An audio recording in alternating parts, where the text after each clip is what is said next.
What's up, YouTube? Welcome back. Good news from Ruger. We have a 10mm LC Carbine.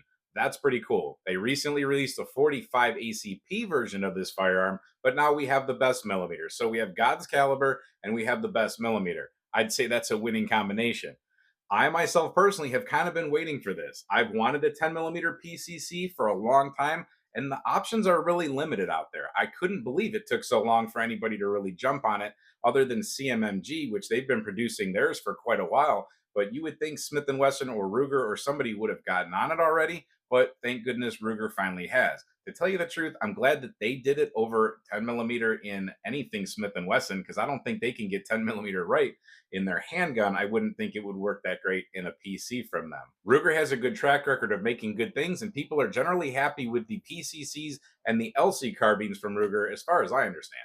Now, personally, I've always thought that carbines chambered in pistol caliber cartridges are more for competition. If they're a 9mm, you don't really squeak out a whole lot of great effectiveness as opposed to some other firearms for home defense. But for the competition world, zero recoil, really fast, easy to take the Glock mags, high capacity. They really like them in the shooting world there. Hunting, anything like that, not with 9mm. Now you enter 45 ACP though, and that's a little different story. That's more towards suppressed home defense, maybe hunting. Definitely, you still could go for the competition world. Maybe it's more of a fun gun, but definitely more in the world of personal defense, in my opinion. But when you take it to the 10mm world, now we're really talking. That's where the pistol caliber cartridge is really going to shine. 10mm is a total butt whooper, and when you give it the extra barrel length, it definitely gets to scooting even faster. They make some really good copper monolithic bullets that can handle those velocities. So for personal defense, home defense, truck gun type of thing, yeah, this is going to be really awesome. Definitely leaps and bounds above a 9mm PC carbine, and you get a lot better capacity with more power than a 45 ACP. Now, I love 45 ACP, and that would be very soft shooting and nice, but the 10mm should not be that hard to handle, and the extra power, again, so think about this, you get more power and more capacity, but still total shootability. I'll say that that would probably be a winning combination. CMMG has been really successful with their 10mm Banshees and such, and I have not personally picked one of those up because of the price point. So right off the bat, I'll get to the price point of this firearm from Ruger.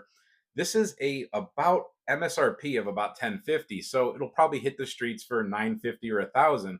That's a good chunk of money, but it's not up there in the 15 or 16 or more that you would probably have to pay for a CMMG. Now, it's not as cheap as we'd like to see it. I personally would love to see this thing in about the 699, 799 area. I think that might be fair. $1,000 is a little bit steep, but if you really want a 10mm carbine, this might be the time to get it at somewhat of a medium price. Instead of spending that 15 or 1600 bucks, you can probably get away with now spending that $1,000 and spending the extra $400 or $500 on all the accessories you want and some ammunition. So let's go over the specs real quick and see what this thing's all about.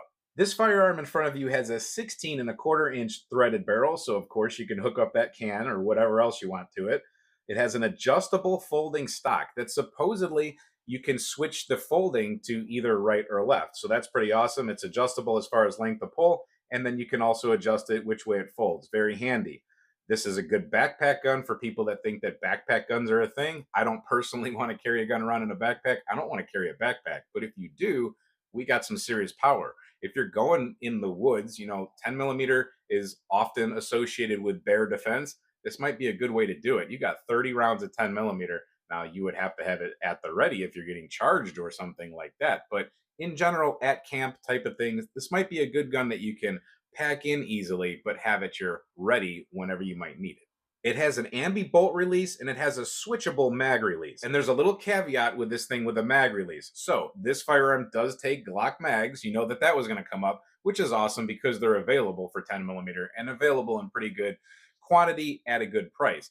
So there's older generation Glock magazines though that you have to look out for because they don't have that reversible ambi notch in them. So the older generations might not work. They have to have the cutout if you want to switch. And I'll read their actual words about the Glock mags. Older Glock magazines that feature only one magazine latch may still be used with the LC carbine, but the magazine release button must remain on the left side of the rifle as shipped from the factory. The magazine release button should not be reversed when using this type of magazine, as the magazine will not properly lock into the magazine well. And this thing is actually fully ambi in my opinion because it has a reversible charging handle. That's pretty important for lefties. It has an aluminum free floated rail and it has a full length pick rail, so that's awesome. You can hang whatever you want off of it. M-lock attachments, of course, and QD attachment points. Now, Ruger was awesome and included iron sights, backup iron sights, whatever you want to call them. A lot of companies are skimping out on that, and that really stinks. So you can put an optic on there if you want, but out of the box, it actually comes with sights. Pretty cool. But as a negative strike, in the box comes one 30-round magazine. We need guns to ship with a few more magazines, guys. That just stinks to have to chase them down. As soon as you get your gun, you automatically have to chase down more magazines. You know we're going to use them, put them in the box. And then maybe a little bonus after we dinged them for the mags, they do include one QD attachment point, supposedly. But still, that's nothing like getting 2 or 3 extra mags. Now, the weight of the gun is supposedly 7.4 pounds. That's before you add all the stuff that you're probably going to hang off of it. And like I said, that's a 16-inch barrel with a 1 in 16 right-hand twist. And for those that care, the finish on the gun is hard coat anodized. And for anybody that's interested in the safety features of the firearm, straight from Ruger's mouths or words, safety features include 1911 style ambidextrous manual safety, an integrated trigger safety, lightweight firing pin, neutrally balanced sear with significant engagement and strong spring tension, and hammer catch to prevent the hammer from contacting the firing pin unless the trigger is pulled. So at least on paper, it sounds pretty safe. So I think we have a pretty cool offering from Ruger here, but it has to be able to run the gamut of ammo. The biggest problem that plagues 10mm firearms, whether it's pistols or carbines like this, is that the ammo is all over the place. American Eagle by Federal, that stuff is loaded down to like 40 Smith & Wesson pressures or velocities. And then you go all the way up to the Underwoods and Buffalo Bores and other companies that completely take 10mm absolutely to the max. Hand loaders have learned how to stretch it out with Blue Dot and AA number 9. You can really get the 155 grain bullets moving really super fast, but you're getting up there on velocity. And a lot of the firearms just don't handle that well. It's almost like semi-automatic shotguns sometimes where they want to run one or the other. They have a hard time running the whole spread. One of those examples would be the Smith & Wesson M&P 10 2.0 handgun. That thing, it does not like super spicy ammunition all the time. It'll run the low pressure stuff, no problem. But then you have something like the Springfield XDM Elite 3.8 inch. That thing can run anything. It doesn't matter what you throw at it. Any velocity, it will absolutely cycle. Hopefully this Ruger is the same way. You need it to cycle. You need it to be reliable.